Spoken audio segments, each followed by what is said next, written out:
For over a century, the story of the Titanic has been etched in our minds as a tragic tale of an iceberg, a sinking ship, and human hubris. But what if I told you that some of the most fundamental facts we know about that fateful night are wrong? Recent discoveries, from deep-sea explorations to long-lost documents, are completely rewriting the history of the world's most famous shipwreck. So grab your life vests, because we're about to dive deep into the shocking truths that have been submerged for more than 100 years. Let's start with the biggest one, the iceberg. The story goes that the Titanic struck an iceberg, tore a massive gash in its side, and sank.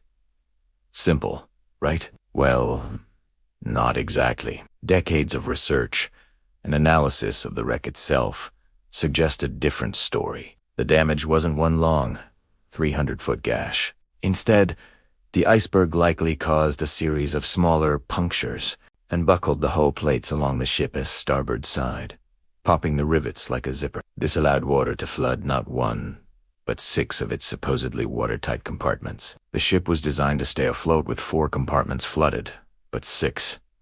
That sealed its fate. It wasn't a single catastrophic blow, but a series of smaller, fatal wounds. But here's where it gets even more unbelievable. What if the iceberg wasn't the only culprit?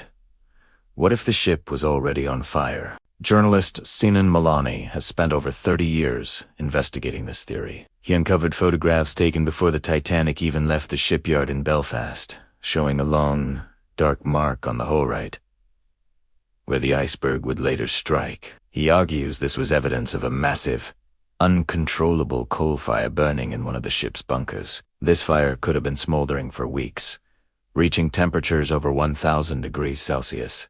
Such intense heat would have severely weakened the steel hull, making it brittle and far more susceptible to damage from the iceberg collision. So, the iceberg might not have been the sole cause of the sinking, but rather the final blow to an already compromised ship. It wasn't just a story of ice, but a story of fire and ice. Now, let's talk about Captain Smith.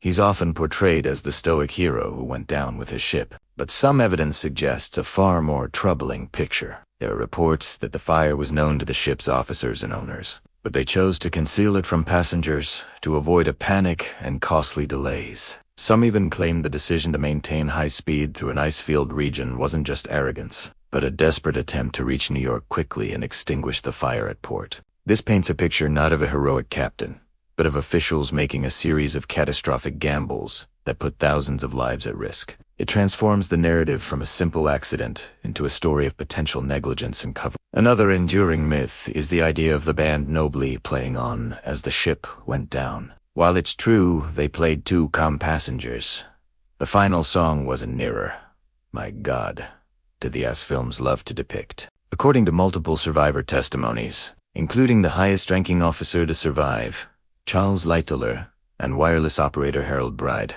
the last piece they played was likely a waltz called Songe d'Autumn or Dream of Autumn, while the image of the band playing to the end remains incredibly moving.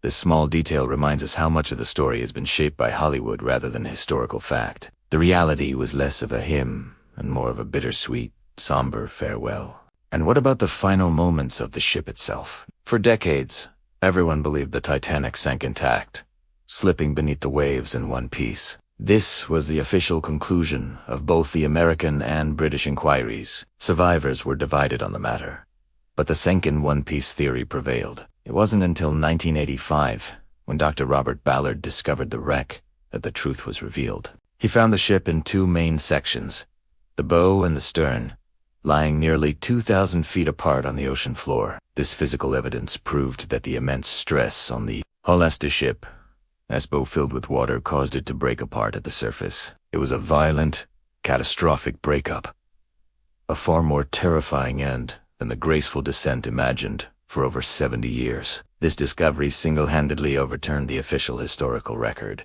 Let's also look at the rescue. We often focus on the insufficient number of lifeboats, but there's another ship in this story. The SS Californian. It was just a few miles away, close enough to see the Titanic's distress rockets. Its wireless operator had even warned the Titanic about the ice field earlier that night, only to be arrogantly dismissed. But when the Titanic began firing its white distress rockets, the captain of the Californian Stanley Lord believed they were just company signals. He had ordered his own ship to stop for the night due to the ice, and he failed to wake his wireless operator to investigate. Had he acted, the Californian could have reached the Titanic before it sank, potentially saving hundreds, if not all, of the people who ended up in the water. The failure to act has made the Californian a symbol of tragic indifference. Even the stories of heroism have been re-examined. We know about the women and children first protocol, but class played a massive role. In first class, about 97% of women and children were saved. In third class, that number drops to just 42%. While some crew members worked tirelessly to help everyone, locked gates and confusing layouts trapped many steerage passengers below deck. It wasn't just about chivalry.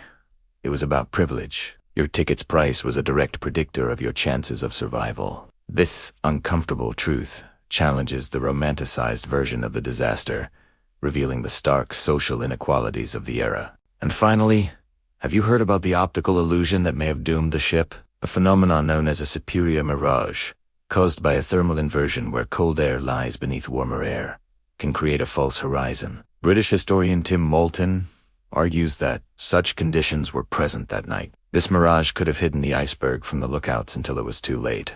It would have appeared as part of the starry sky, or a slight haze, making it almost invisible against the dark water.